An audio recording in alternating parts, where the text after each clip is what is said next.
ইন্টারনেটের গতি বিভিন্ন সময় এবং স্থানে ভিন্ন হতে পারে, যা নেটওয়ার্ক অবকাঠামো, ব্যবহারকারীর সংখ্যা এবং অন্যান্য প্রযুক্তিগত বিষয়ের উপর নির্ভর করে। স্টারলিংক এই পরিস্থিতিতে নতুন সম্ভাবনার দ্বার খুলে দিতে পারে। স্যাটেলাইট প্রযুক্তির মাধ্যমে এটি এমন জায়গাগুলোতে ইন্টারনেট পরিষেবা পৌঁছে দিতে সক্ষম যেখানে সাধারণভাবে মোবাইল নেটওয়ার্ক বা ব্রডব্যান্ড পৌঁছায় না।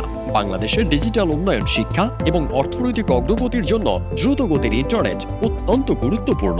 এটি মানুষের জন্য অনলাইন শিক্ষা, স্বাস্থ্যসেবা, ব্যবসায়িক সুযোগ এবং তথ্য প্রাপ্তিতে দ্রুত অ্যাক্সেস নিশ্চিত করতে পারে।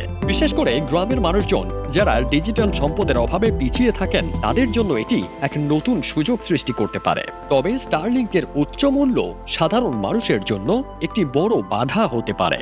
বর্তমানে স্টার্টার কিটের দাম প্রায় $500 আর মাসিক ফি $99 থেকে $120 মধ্যে, যা প্রযুক্তির এই সুবিধা সবার কাছে পৌঁছানোর পথের অন্যতম চ্যালেঞ্জ হয়ে দাঁড়াতে পারে।